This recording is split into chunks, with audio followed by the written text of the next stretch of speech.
Nous sommes irrésistibles, invincibles, irrépressibles. Valence, vous êtes bien battu. Ux Immobilier, on vous a fait danser la bachata. Lorsque les cadres sont au niveau, Kylian, Jude, Vini, Federico, même le Troisième Reich ne peut rien contre nous. Merci Lamine. Tout ça, c'est grâce à toi. Tu as calomnié sur notre club. Tu nous as manqué de respect sur la place publique. Nous avions besoin de ça. Nos joueurs ont été piqués dans leur orgueil. Regarde ce qu'ils font aujourd'hui. Ce ne sont plus des joueurs de foot. Ce sont des magiciens. Mais toi aussi, t'es heureuse de la victoire? Nous, qu'est-ce que je t'aime. Et ce joueur sur la photo, hein? Est-ce qu'on en parle? Ah, mais dites-moi, qui peut empêcher cet homme de remporter le Ballon d'Or 2026, hein? Kylian Mbappé est le deuxième meilleur joueur de la planète, derrière Kylian Mbappé. Nous avons désormais 8 points d'avance sur Barcelone. En attendant leur défaite demain, la Liga est définitivement terminée. Nous en sommes les champions. En ce moment, la vie est si douce. Avant, sur le côté droit, on avait Gareth Bale. Maintenant, les gars, on a un mec, je sais même pas s'il est titulaire au FC Bâle. Un gros trou de balle. Vraiment, Mastantuono, t'es nul, t'es nul, t'es nul, t'es nul. Et Xavi Alonso, va falloir nous justifier très vite le fait de donner autant de minutes à un gars aussi nul. Parce qu'aujourd'hui, il a joué 90 minutes.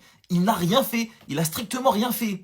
Hendrick, il est rentré, il a joué 1 minute 30. Il a porté plus sur le côté droit que Mastantuono pendant 90 minutes, les gars. C'est quand même grave.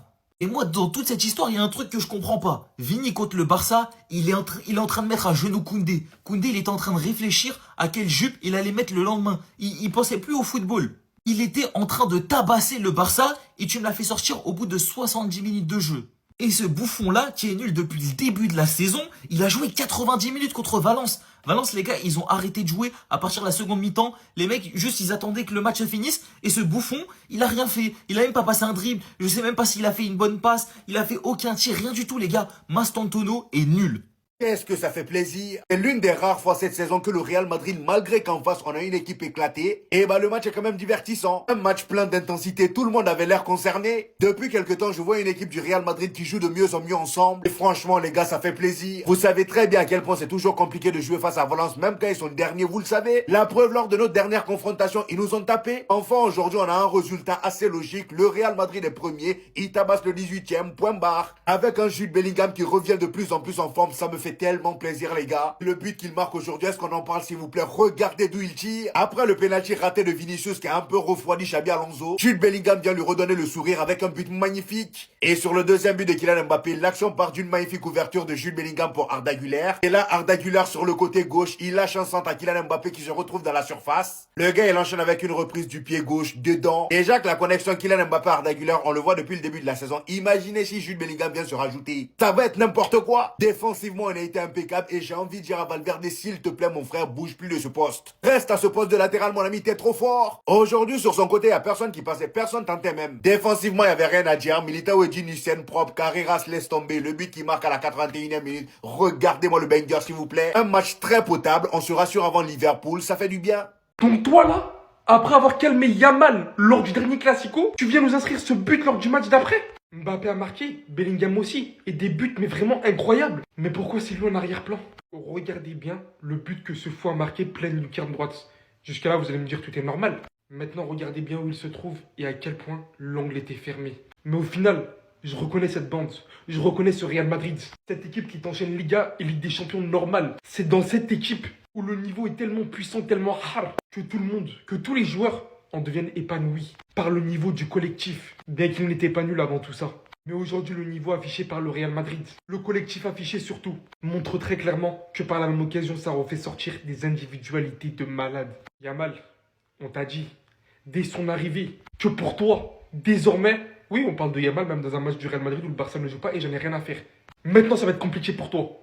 Voilà. Le Real Madrid va tout prendre. Le Real Madrid va tout gagner. Je suis un gamin.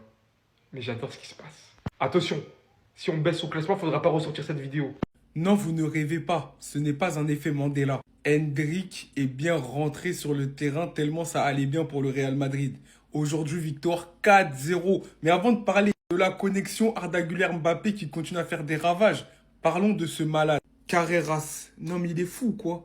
Déjà, d'où te vient l'idée de tirer entre deux joueurs comme ça sur le côté de la surface? Et en plus de tirer, tu tires fort. petit filet opposé. Non, le but, il est tellement beau qu'il a éclipsé celui de Jude Bellingham qui, après un festival, vient mettre une frappe limpide qui vient finir au ras du poteau. Quand je vous ai dit tout allait bien ce soir pour le Real Madrid. Tellement bien que la connexion d'Aguilar-Mbappé a refonctionné encore une fois, les gars. Ozil, Cristiano. Les gens, ils nous prennent pour des fous quand on dit ça, mais ils s'entendent tellement bien sur le terrain, ils se trouvent les yeux fermés. C'est ce qui s'est passé sur ce centre parfait au deuxième poteau. Et évidemment, Mbappé ne rate pas l'occasion, qui en est désormais à 21 buts en 17 matchs. Il est reparti encore pour prendre son soulier d'or. J'en ai déjà parlé, et même peut-être le ballon d'or, parce qu'on a des Coupes du Monde, il est injouable. Doublé aujourd'hui. Chez le coiffeur, par contre, niveau penalty, la semaine dernière, c'est Mbappé qui avait raté. Là, c'est Vinicius qui rate. Mais on comprend pourquoi Mbappé tire les pénaltys au Real Madrid. Ne dites plus, ouais, mais vas-y, c'est pas normal. Il tire les pénaltys parce qu'il les tire mieux, tout simplement. Bref, le Real Madrid prépare magnifiquement bien son match face à Liverpool. Liverpool qui a gagné aussi à Aston Villa. On aura droit certainement à un gros match, comme souvent entre ces deux équipes. Mais Madridistas, victoire 4-0. Voilà, nous aussi, on a le droit de mettre des scores. Nous aussi, on a le droit. En plus, j'avais dit avant le match, ce match-là, on ne doit pas encaisser de but. La dernière fois, on a perdu 2-1. Aujourd'hui, on doit les corriger. Voilà, on pouvait mettre plus. Mais bon, on n'a pas fait. Déjà, tu vois, à la mi-temps, il y a 3-0. Comme ça, Alonso, il peut gérer son match tranquillou en deuxième mi-temps. Sachant que mardi, on a Champions League face à Liverpool. Donc voilà, c'est très bien. Et en plus de ça, Kylian Mbappé doublé. Hier, il a reçu son soulier d'or. Il a dit aujourd'hui, je dois continuer sur la même lancée. Donc, je peux pas m'arrêter. L'année prochaine, ce trophée-là, j'ai envie d'aller le chercher. Bellingham, qui marque son but. Bellingham, j'avais dit face à la Juve, il a commencé à s'échauffer. Maintenant, à chaque fois, on va voir Bellingham dans sa célébration. Oui, Vinicius, il a raté son penalty. Oui, on sait. Il faut pas parler trop. Il a fait son match. Il a fait un bon match. Un match correct. Et après, on finit avec Carreras, qui continue encore une fois sur sa lancée. La semaine dernière, il arrête Ekefoué. Aujourd'hui, il nettoie la lucarne. Lucarne tranquillou, comme si de rien n'était. Donc voilà mes Madridistas, 4-0, tranquillou. Maintenant, direction Liverpool, direction Anfield. Bon les gars, débrief à chaud, le Real Madrid vient de l'emporter 4-0 face à Valence. On a eu des buts de Mbappé, Bellingham et même Alvaro Carreras. Mais les gars, avant de commencer ce débrief, je vous présente le nouveau duo Güler-Mbappé. Et franchement les gars, la combinaison de ces deux joueurs-là fait vraiment du bien à l'équipe. Et franchement, j'espère qu'ils vont aller chercher beaucoup de titres ensemble. Les gars, je sais pas combien de passes D à Güler à Mbappé cette saison, mais leur connexion, les gars, elle est vraiment incroyable.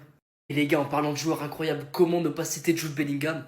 Sur les 3 derniers matchs, Jude Bellingham a mis 3 buts. Et franchement, l'implication de ce joueur depuis son retour sur les terrains fait vraiment plaisir. L'équipe a tellement confiance en ses joueurs que même Alvaro Carreras se permet de monter haut et de mettre des grands pétards second poteau. Et franchement les gars, je pense que ce Classico a vraiment débloqué des situations au Real Madrid parce qu'avant on n'avait pas un niveau de jeu pareil. Malgré le penalty manqué par Vinicius, il y a vraiment une très belle cohésion sur le terrain et ça fait plaisir à voir. Et franchement, même s'il a pas fait grand chose, voir Hendrik rentrer en fin de match les gars, ça fait vraiment plaisir. Mais bon, maintenant on va se concentrer sur la suite. Liverpool c'est notre prochain adversaire, je pense pas qu'on ait grand chose à craindre d'eux. Sur les 7 derniers matchs, c'est 6 défaites. Et franchement, depuis la semaine dernière, on revient très très fort, donc je pense qu'on peut largement gagner contre eux. Donc les gars, n'hésitez pas à me dire en commentaire ce que vous avez pensé de ce match et comme d'hab, n'hésitez pas à vous abonner pour m'envoyer de la force. Victoire du Real Madrid 4-0 les gars face à Valence. On enchaîne après la victoire au Classico face à la fraude catalane, notamment avec un doublé de Kylian Mbappé ce soir. L'homme qui marque tout le temps, tu vois, Kylian Mbappé, il est sur le terrain, il n'est pas sur le terrain, il est tout le temps décisif. Première période de très très grande qualité les gars. 3-0 la première période avec un Jude Bellingham impressionnant qui nous a mis un bombasso. Jude, j'ai déjà fait une vidéo pour parler de lui, pour parler de sa première période, mais les gars, sincèrement, encore une fois de plus, c'est trop fort. Jude Bellingham, c'est trop fort quand il est en bonne santé. Quand il est à 100%, c'est trop. Hormis ça, j'ai beaucoup aimé la première période. Tu vois, l'intensité qu'on mettait, le pressing, les récup de balles. Tu vois, dès qu'on perdait le ballon, le pressing à 2-3 joueurs. Tu vois, l'intensité des gars, des boucs. Je sais pas si c'est l'effet Classico, si c'est l'effet après Classico. Mais les gars, nous sommes transcendés. Merci encore à la fraude catalane d'avoir lancé notre 16e période où on est un peu ronflé. Voilà, tout était déjà fait. 3-0 à la mi-temps, frère. Même Bobby, il a joué ce soir. Voilà, Bobby, il a joué. Donc, je comprends un peu. Deuxième mi-temps, il n'y a pas eu grand-chose à part cette patate, cette frappe d'Alvaro Carreras. Et tu le mérites, mon frère. Tu le mérites. Tu le mérites, Carreras. T'es la meilleure recrue actuellement. T'es la meilleure recrue au Real Madrid. T'es la meilleure recrue au monde. Très belle victoire, 4-0, les gars. Nous sommes toujours leaders de la Liga. C'est très important. Voilà, il fallait confirmer après le Classico. On l'a confirmé et avec la manière. Voilà. L'Atlético ne peut pas gagner 3-0 et nous, on ne va pas gagner 4-0. C'est quoi cette connerie? Quand vous regardez le calendrier du Real Madrid et leurs 5 prochains matchs, sur 15 points possibles, combien ils vont en prendre? Eh ben les gars, s'ils prenaient les 15 points, victoire du Real contre Valence ce soir, victoire écrasante, c'était prévisible. Mais moi, ce qui me choque le plus, ils vont peut-être prendre les 15 points, les gars. On va gagner tous les matchs. Vous allez voir, avait tweeté Ken Pachi. Les gars, ils ont gagné tous ces matchs-là. Il reste que Liverpool mardi. Je sais pas si on se rend compte, mais le calendrier, il était très très loin d'être simple. Et la vérité, le mois d'octobre et le début du mois de novembre pour le Real, c'est une grande réussite. Maintenant, est-ce que selon vous, le Real va réussir à faire un sans faute et s'imposer à Anfield? C'est peut-être le match le plus compliqué après le Classico selon moi. Mais franchement, ça va pas être évident. Même si Liverpool, c'est pas trop ça en ce moment, mais ils sont quand même imposés ce soir. Est-ce que Kylian Mbappé et sa bande vont pouvoir prendre 15 points sur 15 possibles?